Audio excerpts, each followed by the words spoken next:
Hello twin flames, welcome to my channel and welcome to your daily energy check. And welcome to the new week, of course. Today we're going to do a special edition reading. We're going to dive into divine masculine energy, see what's going on with them. Today I'm going to do the past, present and future spread, so we'll know what happened in the past, something important that we need to know about that makes sense right now, what is happening in the present, and what do we need to know for the future. And this of course will be useful for divine masculines themselves and for the divine feminine cross watchers. And moreover, I will start as always with an oracle deck, and I will start with getting a card for divine feminine watching. So let's just jump straight into the reading.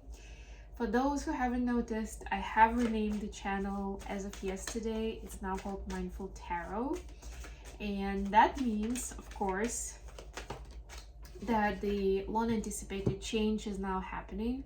And I'm now gonna have, like sometimes I would tell you that I have horoscopes on my other channel, maybe some other events that I'm doing readings for, they're all on the other channel. Now everything, all tarot is going to be combined in one channel, in one place, which is going to be a lot more convenient for all of you to get the content regardless of whether you're a twin or not, because I feel that my mission is not just to work with twin flames but to work with everyone, and I want to integrate my tarot practice so that this is more feasible for me to do. There may be some different formats that I will try with tarot now that everyone is under the same umbrella, but basically Mindful Bamboo channel is going to be more about evergreen content and publishing videos around different topics on mindfulness, on psychology, figuring out happy life, relationships, wellness and health, and all those wonderful things. And then this channel I'll keep for tarot specifically. And the first reading that I'm posting that has nothing to do, or I actually already posted, has nothing to do specifically with twin flames, is the guidance for full moon, which we're experiencing today at around noon Eastern Standard Time, my time. So yeah, I already recorded the video for twin flames. You can catch it on this channel if you missed it. And then this morning I also published a video for all the signs, for each zodiac sign, so you're welcome to check that out, and hopefully that will guide you through navigating the energies of this full moon in Scorpio. With all that said, I just mentioned full moon. Feminines, your card is the Moonlight. So this is a card of connecting to your intuition and finding revelation, something important that deep down you already knew, and now it's like, okay, yeah, now I believe it, finally. You didn't want to believe it for a while, and now you're like, yes, there's no denying, I can see it now, I can feel it, I can believe it. If you don't have anything specific on your mind, then definitely go into the meditation practice or prayer practice, whatever you have, and ask those questions, because there's definitely something that you're supposed to know right now. Divine masculines, you've got the Gentle Gardener, number 2. I love this card so much. It's so beautiful. It's got like little fairies basically being born out of those eggs. But yeah, masculines, you're invited to nurture the reality that you're creating. So don't just expect others or the universe to come in and get you everything you want. You're supposed to be a gardener. You're supposed to take all kinds of care, like if you're an actual gardener, it's not just watering the plants or planting the seeds, right? There's so much more there, like figuring out where is going to be the right amount of light, or fertilizing it, like using different nutrients, or whatever it is, like maybe getting rid of the weeds in the garden, right, like in the field. It could be so many different things, really. right? And then harvesting, of course, is a completely different conversation. And you can't always assume that it's just gonna happen or somebody else will do that for you. Of course, here I'm talking about gardening figuratively. So see how you can attend to your garden, divine masculines.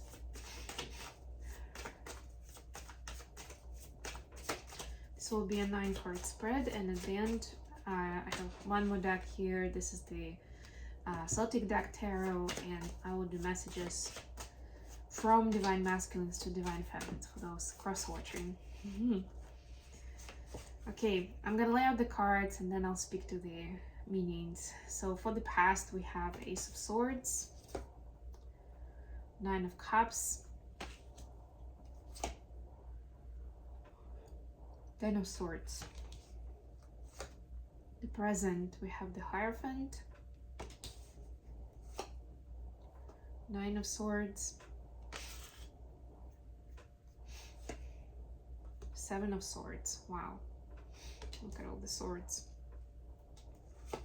And then the future, we have the Lovers. Hooray, hooray. The Tower. Got all the major arcanas. And 5 of Wands. Okay.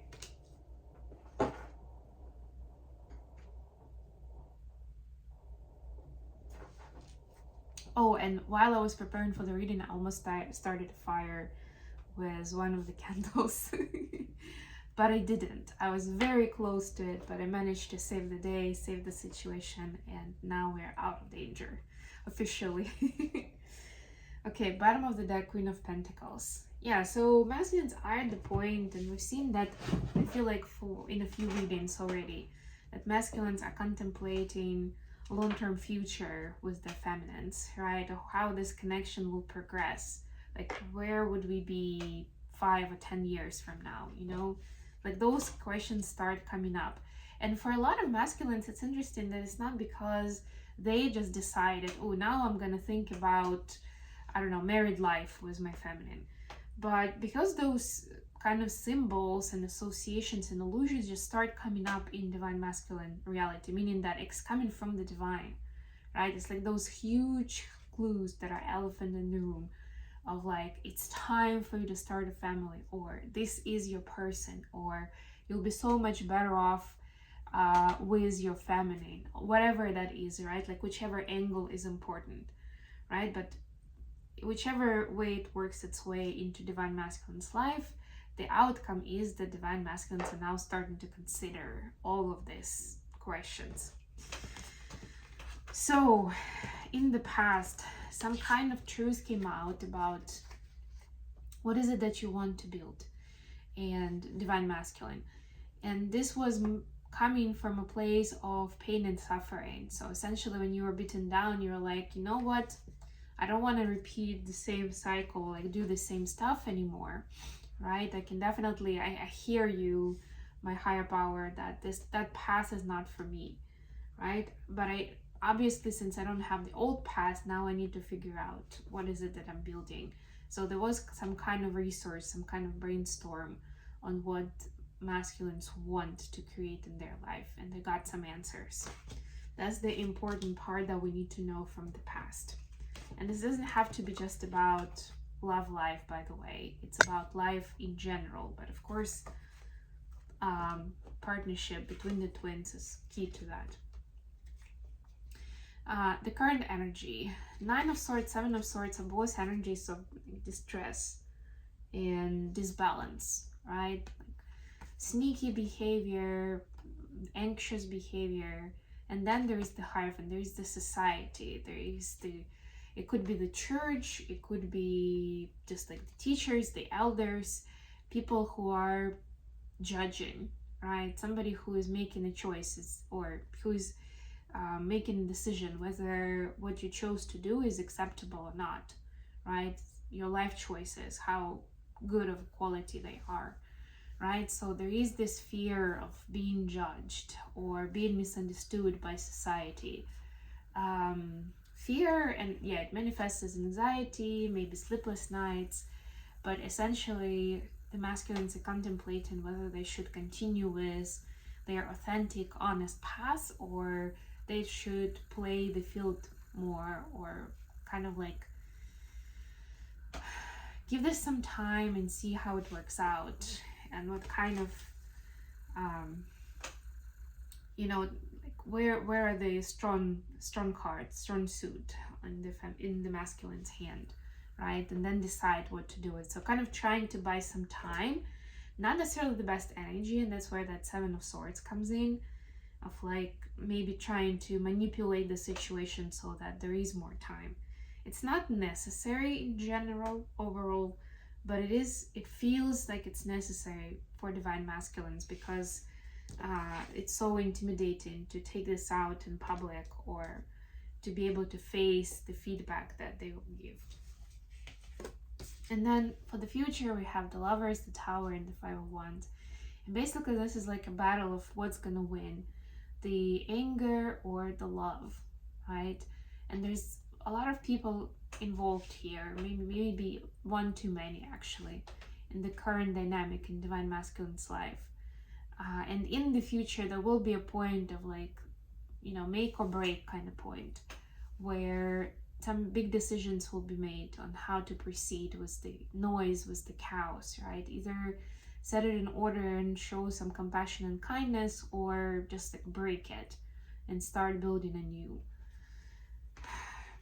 Definitely big times. It's gonna be, twins are gonna have to show a lot of resolve, a lot of willpower in continuing this journey.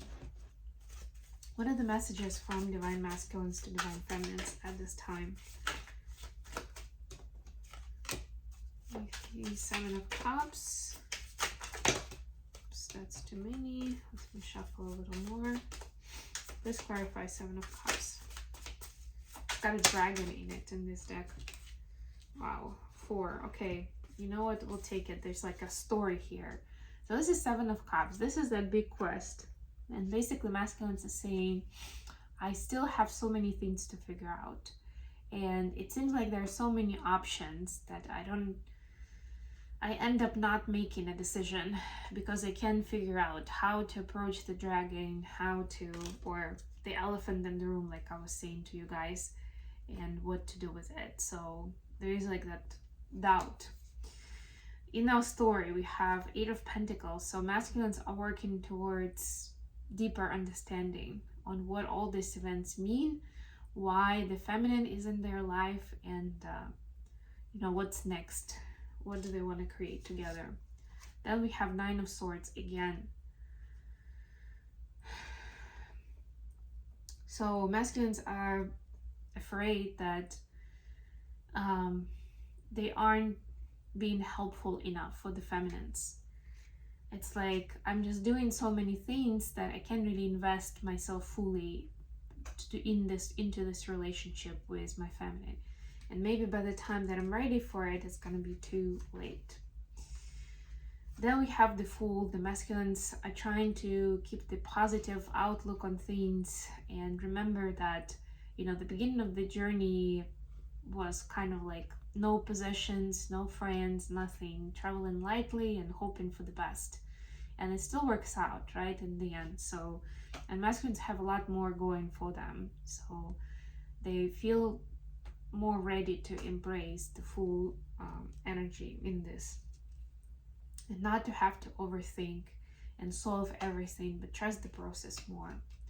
And then finally there's Three of Swords, right? One of the reasons the masculines overthink and they're trying to figure out the perfect answers, because there's already been some kind of story where this kind of was thrown into their face. And here, by the way, if you look a little closer, the guy is actually like laying down, and essentially they're dead by the story if we read the myth from the guidebook. And the girl is by his side and taking care of him.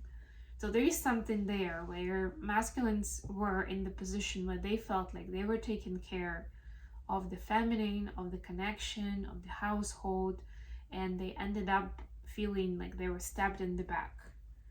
And that's one of the reasons there is doubt in the first place, and there is overthinking.